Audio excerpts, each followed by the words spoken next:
Good morning, kindergartners.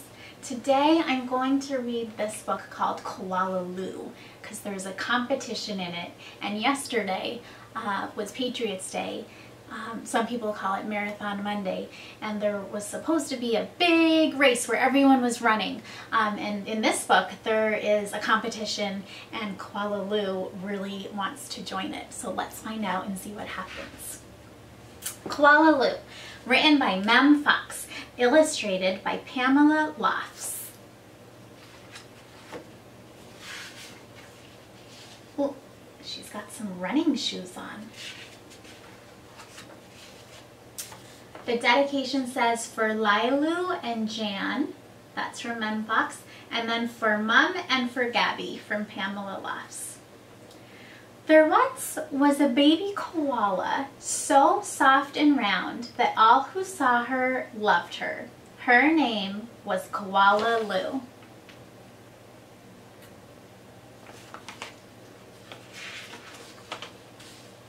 The emu loved her, the platypus loved her, and even tough little Koala Claus next door loved her. These are all animals that live in Australia.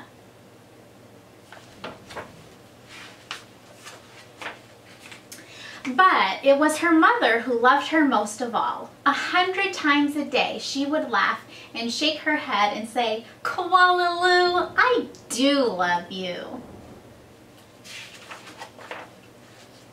Whenever she stretched in the early morning sun or climbed a gum tree or bravely went down the path all by herself, her mother would smile and say, "Koala Lou, I do love you."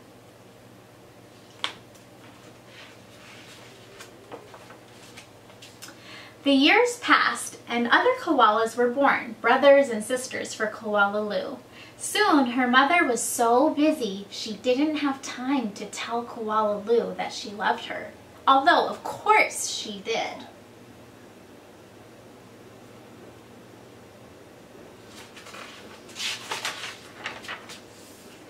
Every night as she curled up under the stars, Koala Lou thought about the times when her mother had looked at her and said, "Koala Lou, I do love you." And she longed for her to say it again. One night, Koala Lou had a splendid idea.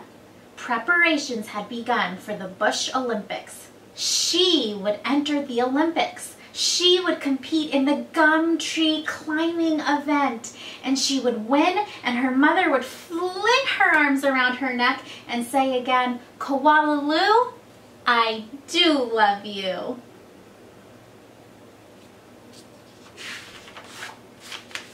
Koala Lou began her training right away.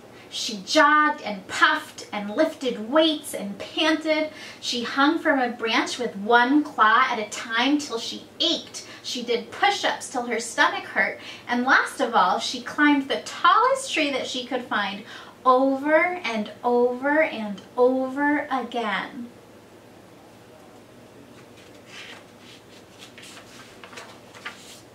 Sometimes her mother would watch her and ask, "How are you going, Blossom?"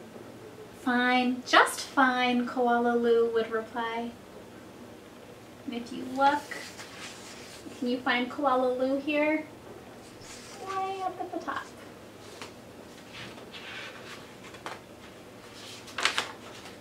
At last, the day of the Bush Olympics arrived. It looks like everyone is dressed up so fancy. It was Koala Claus who went first. Her climb was a record-breaking 22 meters in 70 seconds flat. It's a little bit over a minute. The spectators whistled and cheered and wildly waved their party hats. So that's Koala Claus, not Koala Lou. "Can I do better than that?" wondered Koala Lou. "I must." As she stepped toward the tree, a hush fell over the crowd. "On your mark," said the kookaburra. "Get set, go." Koala Lou leapt onto the tree. Up and up and up she climbed, higher and higher and higher, faster and faster and faster, until there she was, right at the very top. The spectators roared and clapped and stamped their feet. And if you're at home, can you do that? Pretend you're cheering for Koala Lou. Roar and clap, and you can stamp your feet. But she wasn't fast enough. In spite of all her training and all her hoping, it was Koala Claus who won the gum tree climbing. Koala Lou came second. Koala Lou went off and hid. She heard the shouts of the Bush Olympics and cried her heart out. She is feeling in the blue zone.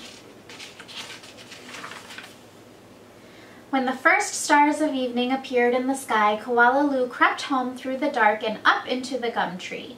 Her mother was waiting for her.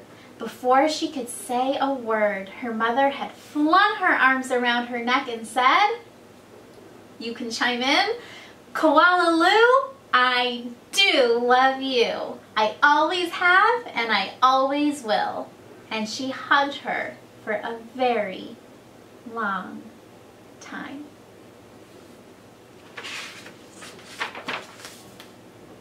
And that's the kookaburra laughing. So sometimes, even when you do practice and train for something a lot, you might not always be the winner, but as long as you're trying your best, that is what is really important. And now I want you to go find someone in your house that you can give a big, big hug to. Bye, friends.